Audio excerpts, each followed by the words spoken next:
people in this community and the politicians need to know that we want a youth center for the teenagers in the community and outside the community. The residents within the neighborhood bring visitors a sense of home and family, a place where they can all feel safe. The Latin Quarter brings me closer to my own culture, which I have never really been able to explore and be a part of until now. Well, this month, the youth in the community cleaned this land to claim it, since MBTA let it rot for years. We have a better idea. They inspire me to do better. They'll encourage me to do better in school. I feel like they care about me. We want to see a youth educational and recreational facility on this land. We dream that one day we can play together, stop the hate, and become one family.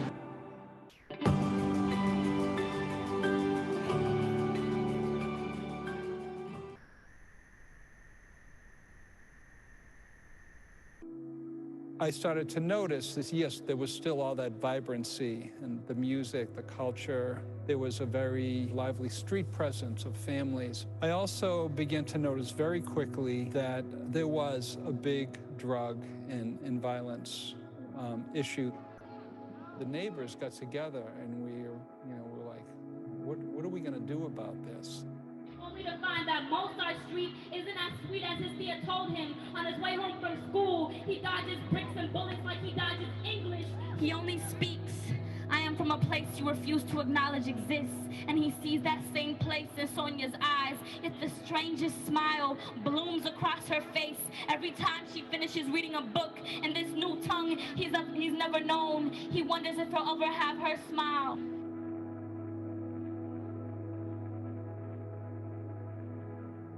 High School Task Force develops youth leaders who can help to improve the lives of other youth and families and work to bring about broader social change in their neighborhoods, their schools, even their city.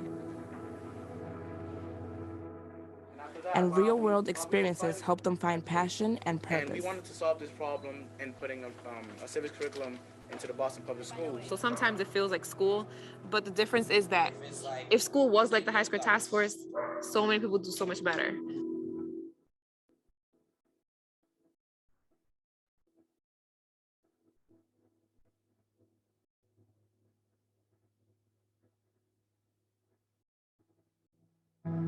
This has to change. We don't trust the state to do negotiating alone. We need our voice at the negotiating table.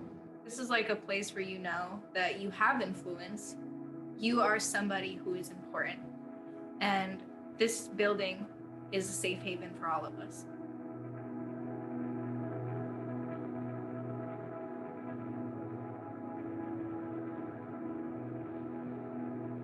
They cultivate character by exposing our children to good things, and they support children who have so much potential to unlock. These programs offer our children welcoming, safe environments when they are not in school or at home. They give them the creative means to express themselves and to address the daily challenges facing young people.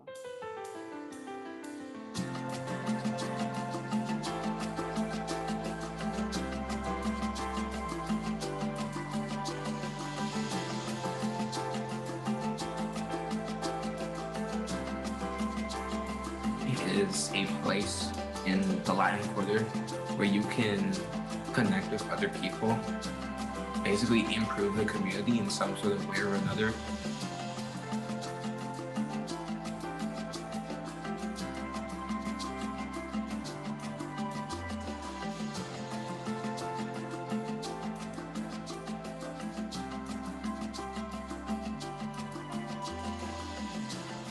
It's important to talk to those who were here, who remember the neighborhood of what it was 60 plus years ago and how far we've come, but that it didn't happen overnight.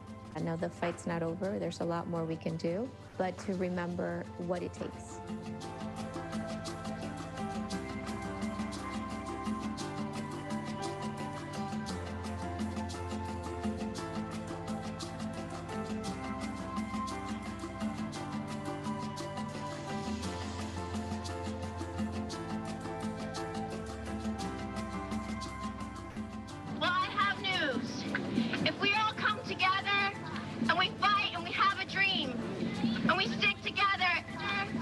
Become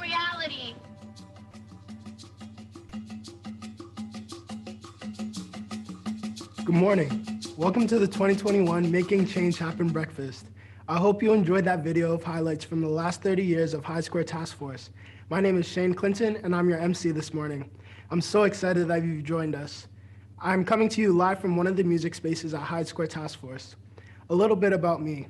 I've been a part of High Square Task Force since 2015 when I joined the Jóvenes en Acción, or Youth in Action program in high school. I was a part of the theater team and a youth organizer. During my time at High Square Task Force, I paraded around the neighborhood on stilts as a part of the theater production called the Latin Quarter Spectacle. I was also one of the organizers who exposed the owner of the TD Garden for not following a law requiring them to hold fundraisers for recreation centers in Massachusetts. And I also got to play the main character in an original musical we created called El Barrio, which told the story of our neighborhood, Boston's Latin Quarter. I am currently a senior at UMass Boston, where I am studying liberal arts. I am still connected to High Square Task Force through their College Success Program, where I've gotten support that has helped me make it this far. You'll be seeing me throughout the program, but for now, I'm going to turn it over to Selena Miranda, the Executive Director of High Square Task Force. Thanks, Shane, for emceeing this morning. We are thrilled to be with you streaming live from our home in Boston's Latin Quarter. As you can see, I am here in our dance studio.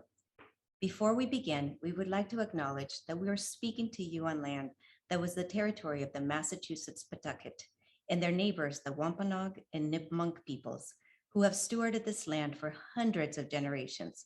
To find out more, please take a look at our chat. While I wish we could all be together in person, I am grateful that we have found a way to gather safely and celebrate our youth and community. A huge thank you to all of our supporters, especially our leading and advocate sponsors, Arbella Insurance Foundation, Bay Boston Managers, Beth Israel Deaconess Medical Center, Brigham and Women's Hospital and Mass General Brigham, JP Morgan Chase and Company, Liberty Mutual Insurance, More Advertising, Nellie Mae Education Foundation, State Street Corporation, Sun Life, Wilmer Hale, and United Way of Massachusetts Bay and Merrimack Valley. I'd also like to take a minute to thank our board of directors and breakfast committee members, Oscar Basovan, Derek Egbert, Judy Haber, Stephanie Lynn, Jane Matla, and Annie Sanchez for making today possible. We couldn't do our work without all of our supporters.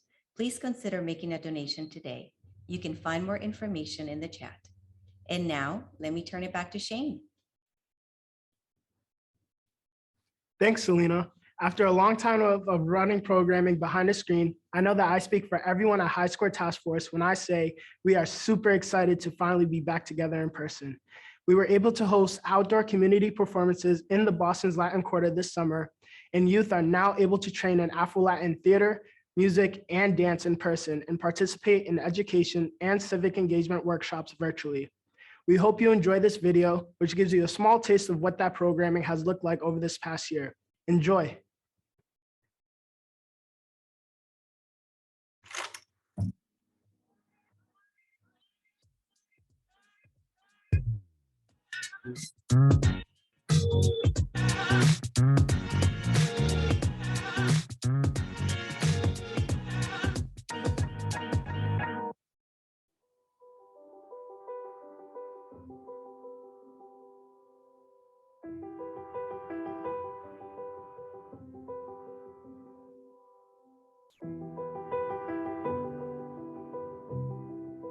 When the pandemic hit, it took a huge toll.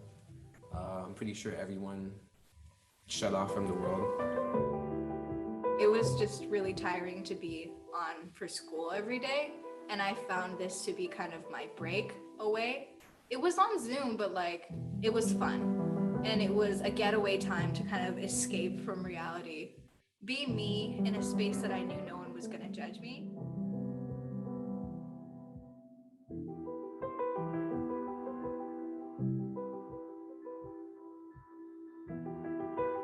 I learned a lot more in person than I did online, and it was really fun. And I met a lot of great people that, if I had the chance to go back and choose again, I'd definitely do it again.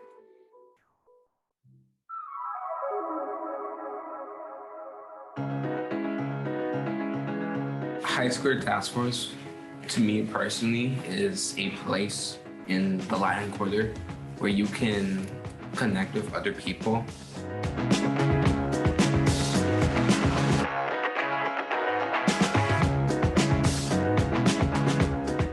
And then once you start getting to know people, you can grow off with them and then like become an even bigger community. It was my first performance in person, so it was really special.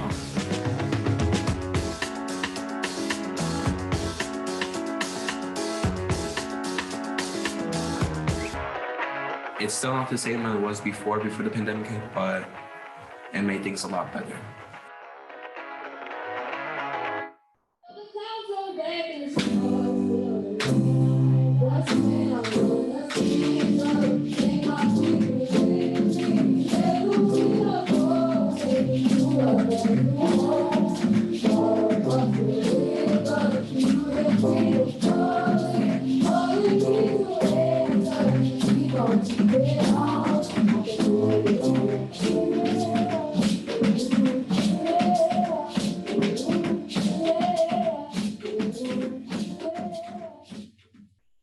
It's crazy how I used to be in their place. It gives me so much nostalgia. All of our work that you have seen here is possible because of the support of organizations that dedicate their time and effort to help us do what we love. One of these organizations is Wellington Management Foundation, who this year is receiving our Corporate Leader Award. High Square Task Force's relationship with Wellington started in 2006, and we have been so lucky to count on them as a partner. Wellington's reach and impact is tremendous, and they have remained committed to supporting traditionally underserved communities. Over the course of the pandemic, they continued to step up and provide emergency funding, which allowed us to adapt to the evolving needs of our community. They also find thoughtful ways to additionally support organizations through their Conexiones employee resource group. I know that during the musical I performed in, Wellington was generous enough to print all the booklets for the performance for us. Please help me congratulate Wellington Management Foundation on their award and welcome Karen Pfefferly and Richard Chang.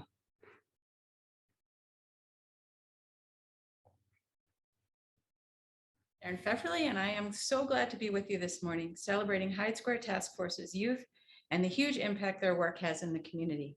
I'm a 21-year Jamaica Plain resident and the executive director of the Wellington Management Foundation, which has been funding Hyde Square Task Force since 2004.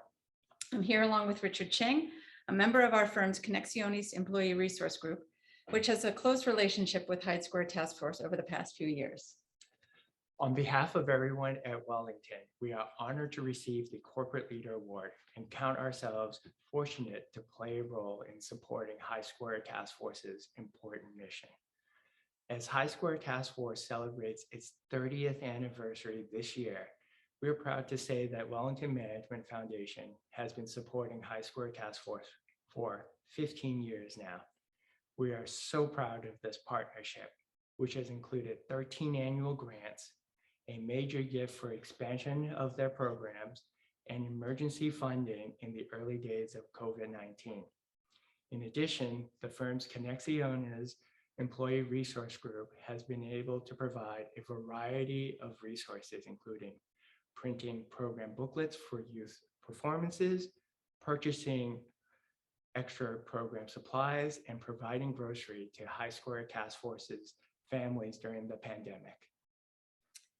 Our foundation and our firm understand how important Hyde Square Task Force's deep relationships are with youth in the community and the valuable impact they have on the lives of so many, particularly during the pandemic. COVID-19 has not stopped the staff of Hyde Square Task Force from their essential work. Music, dance, theater, educational support, and connection have continued. As we begin to emerge from 2 years of unprecedented turmoil, we know that youth will need partners who believe in them and who can support them as they strive to graduate high school, begin their college education, amplify their voice, and become change makers. We're proud to continue our partnership with Hyde Square Task Force and look forward to their next 30 years. Thank you.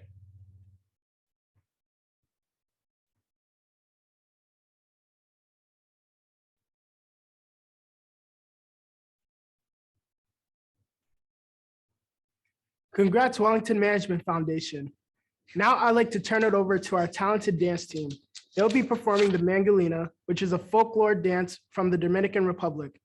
The four performers, Ariana, Nisha, T Unique, and Caitlin, have trained in various Afro-Latin dance styles over this past year and have worked incredibly hard to learn this folk dance. Let's give it up for them.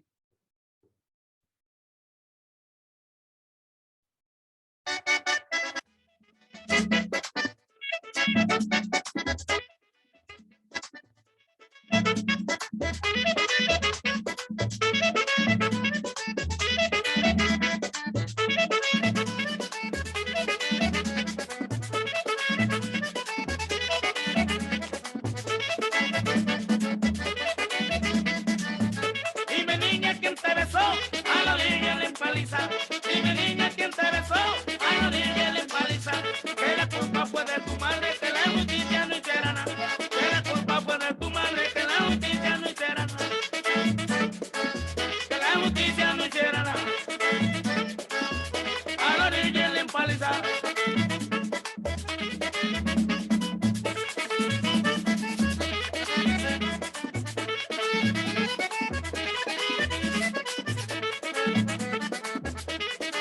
Winchela, viejo acá.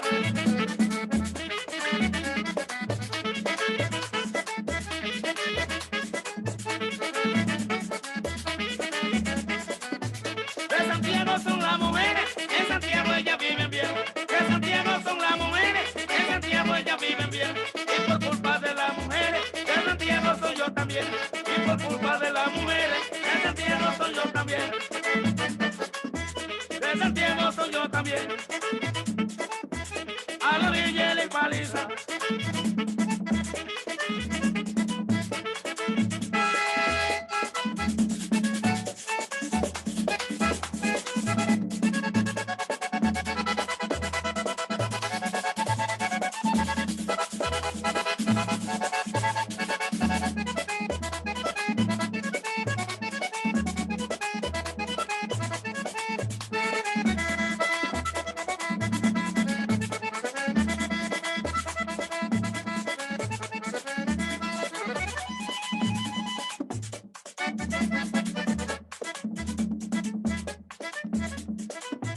Dime niña quién te besó, a la orilla le empaliza. Dime niña quién te besó, a la orilla le empaliza. Que la culpa fue de tu madre, que la justicia no hiciera nada. Que la culpa fue de tu madre, que la justicia no hiciera nada. Que la justicia no hiciera nada. A la orilla le empaliza. ¡Uepa!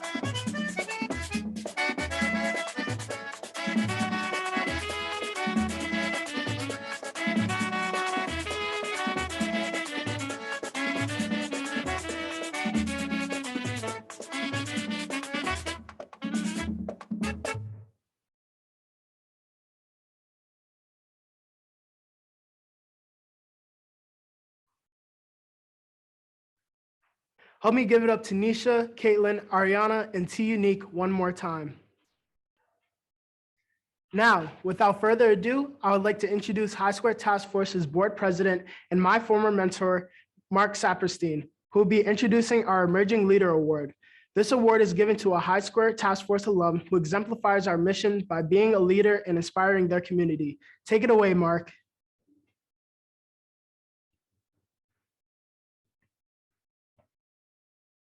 Thank you, Shane. Good morning, everyone. I'm excited to be here this morning because I have the honor of presenting this year's Emerging Leader Award to Weechie R2. I first met Weechie in the summer of 2007.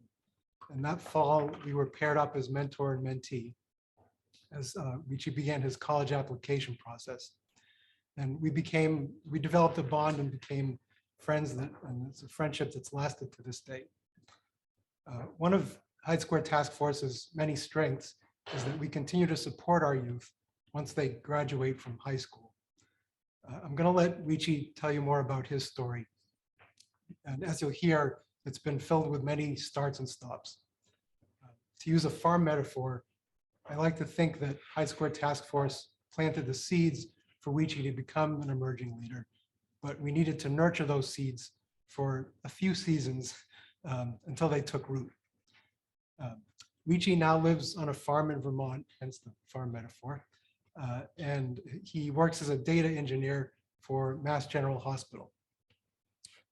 On the farm, he grows the ingredients for, cooks and sells sofrito. And in the few years since he's been in Vermont, he has served on the governor's Racial Equity Task Force, the legislature's Racial Justice Advisory Panel, and the NAACP Health Justice Committee. We're so proud of his accomplishments, and I know there are going to be many more in the years to come. Congratulations, Weechie. Unfortunately, Weechie's not feeling well this morning, so he's not able to be with us live. So please listen to this recording of his remarks.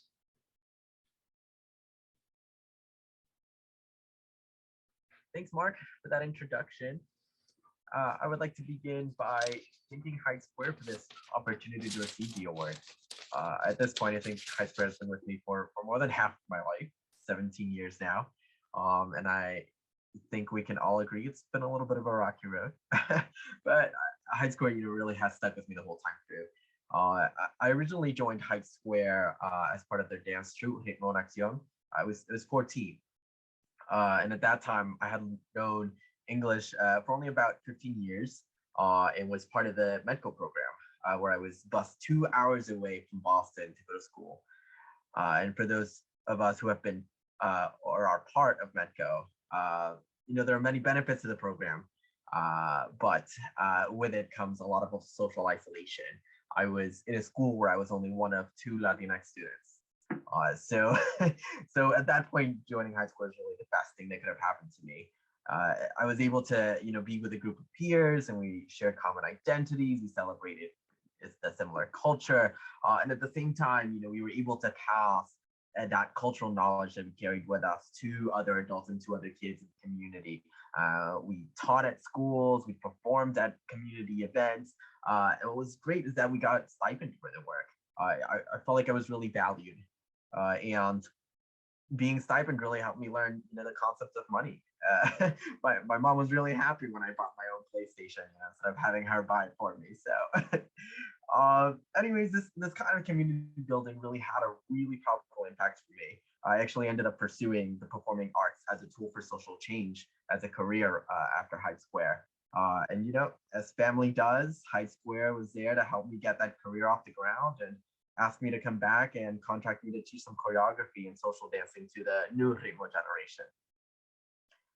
Another really important in my life was actually getting Mark as my mentor. This is around my senior year of high school. And at home, there was like the idea of, go to college and, go to a good one. And that was kind of it. It's just sort of like, here you go, figure it out. But through Mark and the other college prep programs that Hyde Square had, I learned how to apply for college. I learned how to apply for financial aid. And I technically dropped out of college 4 times, right? I mentioned that rocky part earlier. That's that rocky part.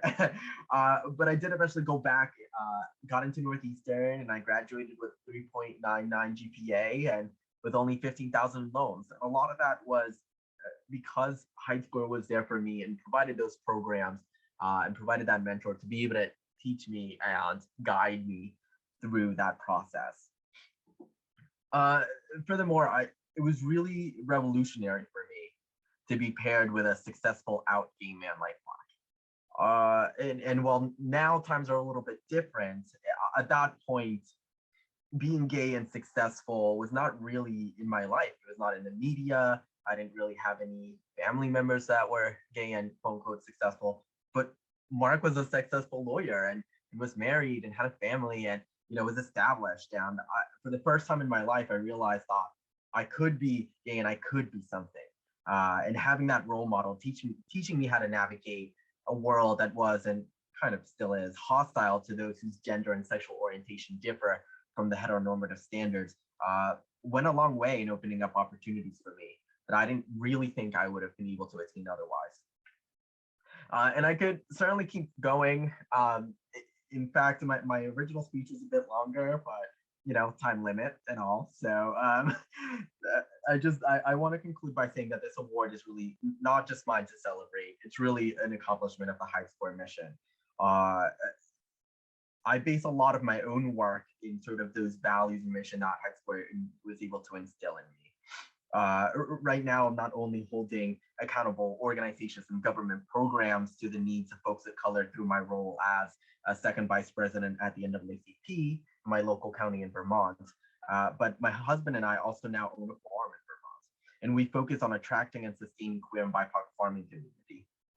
See, I now too seek to build community for others. I seek to grant others access to resource that will grant them success. I seek to be a role model to those of us who identify as Latinx gay men, especially being able to exist in a rural space. So thank you, Hyde Square. Thank you, Mark, for empowering not just me and my generation, but those that will come after us as well. Thank you. What a morning this has been already. Hope you are enjoying your cafecito. And to Witchy and Mark, you two are exactly what we hope for in mentoring relationships. We want to make sure young people are seen, cared for, and supported as they make their way into adulthood, even when the path gets rocky, like Witchy said. The past 20 months have been challenging for all of us. For some of us, even more so, as we experienced losses directly related to the pandemic. Weeks after our last breakfast, I lost my father to complications from COVID-19. Losing a parent is never easy, but losing one and not being able to say goodbye in person was especially difficult.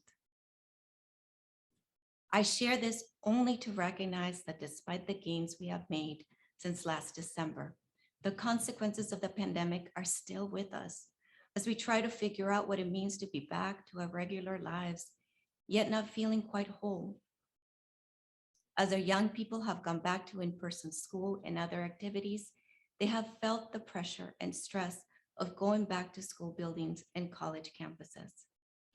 And while we typically provide social and emotional support for both our Jóvenes en Acción youth and our college success students, we have had to increase our support to ensure a successful transition to the new normal. Through it all, I am reminded of the healing power of the arts. Through dance, music, and theater grounded in Afro-Latin tradition, our youth have found refuge, a safe place to protect them from the turmoil we have been in for almost 2 years. Artists have brought joy to our neighborhood through pop-up performances, and most recently, we hosted our annual Halloween festival, which safely brought more than 500 people together. Throughout the entire pandemic, our work has not stopped. If anything, it has become even more critical. Earlier this year, we held vaccine clinics with the City of Boston and our friends at Whittier Street Health Center, and partner with the Greater Boston Latino Network to educate our community about vaccine safety and the importance of wearing masks. Through it all, I continue to be in awe of Hyde Square Task Force staff. They have done everything possible to make sure our college students stay the course, our Jóvenes en Acción youth forge ahead, and our community in Boston's Latin Quarter continues to thrive. Not too long ago, I had a chance to spend an evening in this room with our dance and theater teams as we celebrated El Día de los Muertos, or Day of the Dead. Dancing alongside our young people filled me with so much joy and hope. Despite the challenges, this year has been a big year for Hyde Square Task Force. We received notable support from national funders like the Lewis Prize for Music, Mackenzie Scott, and most recently through the Barr Foundation's Powering Cultural Futures initiative. We also embarked on a multi-year neighborhood-based project with our partners JPNDC and Tree of Life called Living Safely in Jackson Square, which is generously being funded by Boston Children's Hospital. These gifts, along with others, affirm the importance of our work. And recently, with wide community support, we reached a solution for the former Blessed Sacrament Church. A joint project with Penrose will bring new affordable housing to the neighborhood and a much needed community space for us to gather in. All this could not come at a better time as we are celebrating our 30th anniversary this year. As you saw in the video at the beginning of our program, for 30 years, with youth at the center, we have been pushing for positive change. Youth, with the support of staff and our community, have ensured that our neighborhood has the resources it needs and deserves. From fighting to make sure that youth were represented in the redevelopment of Jackson Square, to advocating for affordable housing, to securing the designation of our neighborhood as Boston's Latin Quarter, an official Massachusetts cultural district, youth have transformed our neighborhood for the better. Beyond our neighborhood, they have also advocated for sex education and civics curriculum to be added to Boston Public Schools, and held the owner of TD Garden accountable for years of not holding law-mandated fundraisers for recreation centers in Massachusetts. Generations of youth have also brought Afro-Latin arts to all corners of our city, and even all the way to the White House. Over the years, we have built a strong network of alumni who are now in leadership roles, including on our board of directors. Most recently, we proudly saw the election of alum Kendra Hicks, who will be representing our district on Boston City Council. All this is only possible because of you, our friends. Today, we ask you to consider making a donation to Hyde Square Task Force to support our next 30 years. Your support is what propels our work. You can text Making Change Happen to 44321 or use the link in the chat to make your donation now. Together, we are making sure our youth are able to thrive and become the leaders our city needs now and into the future. Thank you for your support. And now back to Shane. Thank you, Selena. In case you missed it, now is your chance to donate. It has been a difficult year, and I know more than anyone that a place like Hyde Square Task Force is needed now more than ever. Thank you so much for your generosity. It is now my pleasure to introduce Yvonne Espinoza Madrigal, the recipient of our Aspiring Leader Award. Since the very beginning of his legal career, Yvonne has been focused on improving the lives of immigrants and people of color. In his current role as the Executive Director of Lawyers for Civil Rights, his leadership has been essential to ensuring that legal protections for vulnerable communities are upheld, especially during the Trump administration, when so many of these laws were challenged. Under Yvonne's leadership, Lawyers for Civil Rights filed the first lawsuits in the country to protect sanctuary cities, save humanitarian protections, and dispute immigration arrests. Even further, as the co-chair for the Greater Boston Latino Network, Yvonne advances issues that will benefit the Latinx community in Boston. All of Yvonne's work has directly benefited Hyde Square Task Force's youth and their families. Yvonne and his team are no strangers to Hyde Square Task Force. Lawyers for Civil Rights worked closely with me and my fellow youth organizers in 2017 as we worked on the TD Garden campaign. They provided us with legal counsel every step of the way, and we were lucky to witness amazing role models in Yvonne and his colleagues. Please give it up for our 2021 Inspiring Leader Award recipient, Yvonne Espinoza Madrigal.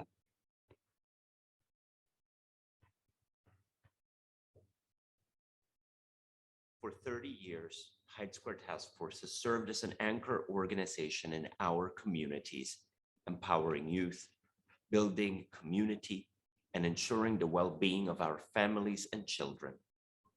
In the current climate, this work is more vital than ever. It really is a privilege to be here, in community with all of you, to receive this special recognition. This is particularly meaningful for me, coming from an organization that I deeply love, respect, and admire. I share many experiences with the youth and families served by Hyde Square Task Force. I grew up in a low-income community of color. I was raised by a single mom who cleaned houses for a living. I was the first person in my family to graduate college, let alone law school. I didn't have the benefit of receiving support from an organization like Hyde Square Task Force, and I certainly wish I had. Today, I'm the Executive Director of Lawyers for Civil Rights, an organization founded at the request of President Kennedy at the height of the civil rights movement in the 1960s to provide free legal support to people of color and immigrants. Lawyers for Civil Rights worked directly with Hyde Square Task Force to provide free legal support to youth organizers as they led an important campaign to hold the TD Garden accountable.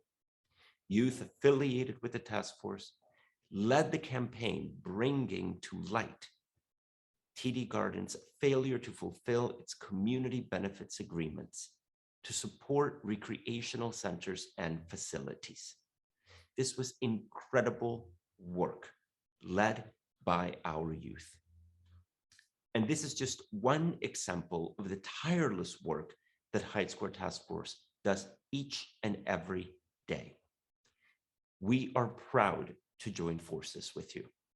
I am proud to join forces with you. Know you will always have friends and allies at Lawyers for Civil Rights. We look forward to continuing to mobilize Boston's legal community to support your youth and families. Thank you. Gracias. All the hard work that you do, and congratulations on your award. Now, we have our last performance of the morning, which will be from our music team. I did a ton of work with the music team to perfect my singing performance for the musical, so I have a lot of respect for them. This morning, they will be performing an arrangement of the classic song El Ratón by Cheo Feliciano. This performance features one of our 9th grade vocalists, Valeria Rodriguez, singing the lead vocal part. Help me cheer them on.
Give it up for our musicians. Believe it or not, we are almost at the end of our program for this morning. But before we wrap up, we need to announce the winner of the autographed basketball made possible by our friends at the Boston Celtics. Congratulations to Alanis Davis. The ball is on his way to you. I'm now going to turn it over to Selena one last time. Thanks, Shane, and congratulations to our winner. Thank you to Wellington Management Foundation, Wichi and Ivan, for inspiring us with all that you do. It has been an honor recognizing you this morning. And thank you to the elected officials who joined us this morning, Senator Sonia Chang Diaz, Representative Nica Elugardo, and City Councilors Julia Mejia and Andrea Campbell. We appreciate your support. I also want to thank our staff, in particular, the development team and Brian Farrell for making this morning a success. I also want to give one other shout out to Shane. Hasn't he been fabulous? Thank you for emceeing, Shane. And finally, thanks to each of you for joining us this morning and for your generosity. Your support makes change happen in Boston's Latin Quarter and in every corner of our city. Have a great rest of the day. Muchísimas gracias.